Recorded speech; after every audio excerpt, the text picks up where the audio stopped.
بسم الله الرحمن الرحیم. عزیزان بیننده، در حلقه گذشته ما درباره پیدایش فرقه ها صحبت کردیم. فرق بین معنای فرقه و معنای مذهب رو بیان کردیم. بعد از اون مختصرا درباره چگونه انتخاب شدن خلیفه بعد از پیامبر صلی الله علیه و سلم، ابوبکر و عمر و عثمان و علی صحبت کردیم و چگونه از ورودی حضرت علی پیدا شدن خوارج رو صحبت کردیم که خوارج اول آمدن تکفیری سیاسی کردن، بعد رفته رفته این تکفیر آنها به تکفیر عقدی تبدیل یافت و آنها اول یک نفر رو تکفیر میگفتند، تکفیر میکردند و رفته رفته دایره تکفیر رو وسیع کردن. اونایی که با او هم نشین بودن، اونایی که هم لشکرش بودن، اونایی که او رو کمک میکردن، بعد رفتن زن و بچه‌هاشون هم تکفیر کردن و خلاصه هم خیر رفت. یعنی که یک کاری بسیار خطرناکی است. گفتم میرم برای من علما از اول برای پیشگیری کردن این فکر سعی و تلاش خود را کردند. خب عزیزان، وقتی که خوارج برآمد، سوال نوبتی این است که بعد اون که خوارج برآمد و این فکرها را مطرح کرد، اونهایی که با حضرت علی بودند، حالا جدا نشده بودند، در لشکر علی بودند، اونها چیکار کردند؟ اونها چی برخورد با اینها نشان دادند؟ خب یعنی واکنش آنها چی بود؟ یعنی این تندروی های خوارج را آیا هضم کردند؟ آیا واکنش نشان دادند؟ عکس العمل نشان دادند؟ خب اونها تحکیم را گفتن پذیرفتند و خوارج هم اونها رو تکفیر کردند. خب اونجا به اصطلاح شیعه یا پیروان علی بود.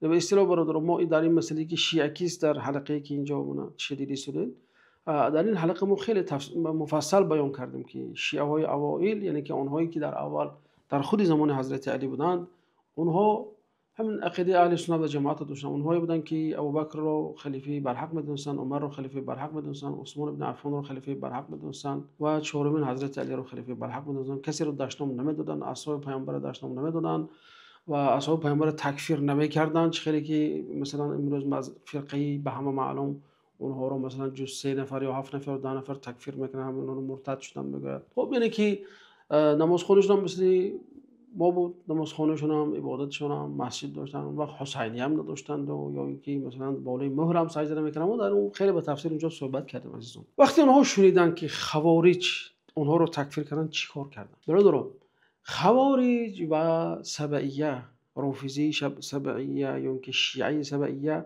هر از یک شکم، یعنی که از اون لشکر حضرت علی برآمد. وقتی که اینها شنیدن که اونها رو تکفیر می‌دارند و حضرت علی رو تکفیر دارند، سبعیه ها برآمدن گفتن که حالی تو علی کافر میگی، من علی رو معصوم میگم.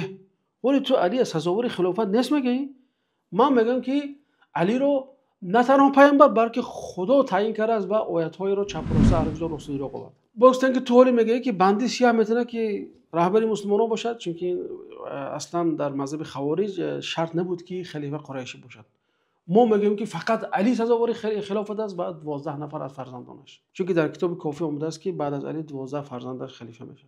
بعد گفتن که تو میگی که علی سیاست نمیداند، ما میگیم که علی معصوم بود، علی علم غیب داشت. ببینید رد فعل.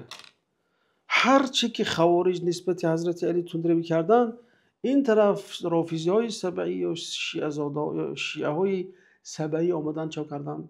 حضرت علی را به درجه قریب خداگی بردن، گفتن که علی معصوم است، آیات های در قرآن هست، آیات های بافته و که تماما دلالت نمیکند بر علی. خب مثلا اونا میگن که علی از پیغمبرها بالا بود. مادام از پیغمبرها بالا باشه، چرا نام علی در قرآن نیست؟ تو میگی که علی عیسی بالا است، چرا در قرآن نام علی نیست؟ تو میگی که علی از موسی بالا هست، در قرآن 10 بار نام موسی اومده، چرا نام علی نآمده؟ اگر اینقدر علی در انسانی ضروری باشد و اینقدر انسانی والا مقام باشد، چرا انسانی که از مرتبهش پایین‌ترن نامش آمده و نام علی نآمده است؟ بعد دیدید اومدن وقتی که اینا گفتن که میتونه که هر شخصی عادی در دولت میتونه خلیفه باشد، اینا گفتن که نه، فقط علی و 12 فرزند علی. وقتی گفتن که علی سیاست نمیفهمد، اینا هم چی گفتن که علی علم غیب دارد. ببینید هر چی که سبعی ها اختراع کردن، این عکس العمل و واکنش آنها به تکفیر خوارج بود.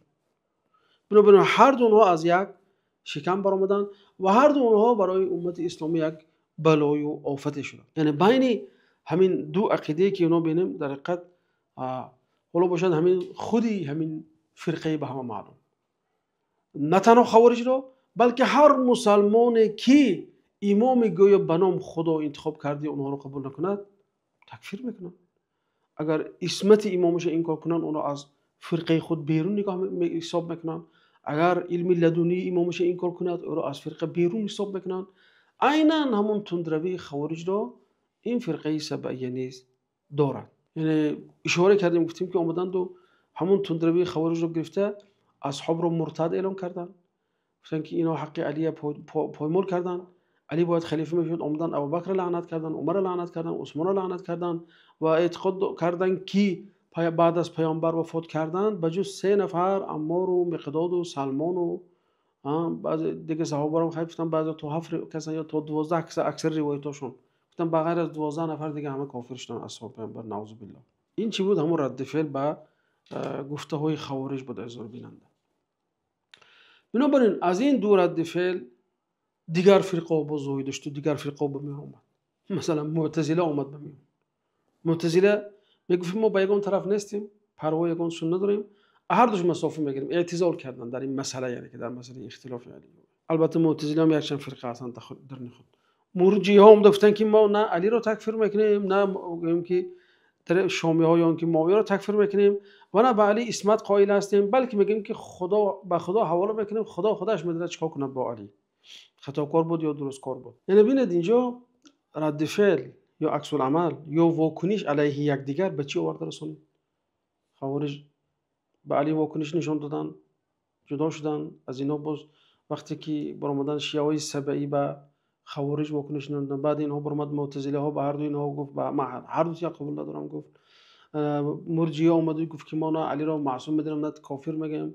اینا اومدن ببینید همه فرقه ها زایدش رفتن گفتن اکثرش ببینید چی است؟ عکس العمل یا اینکه به اصطلاح واکنش به فکر یکدیگر است. از جمله برادران عزیز در اینجا ما بتونم بگم که همین فرقه هایی که ما نقل کردیم اینها سرشوی بود، سرشوی جداشوی مسلمان ها. گفتیم با همین بدعتی تکفیر شروع شد. دیدم که دوستای عزیز تکفیر اولین بدعت در اسلام بود است.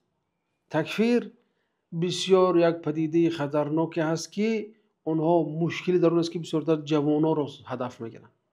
جوانایی که خونشون گرم است، جوانایی که مثلا خیلی حماسی میشوند، احساساتی میشوند، اونها رو به طرف خود جلب میکنند و چه خیلی میخوان بعد از اونها سوء استفاده میکنند.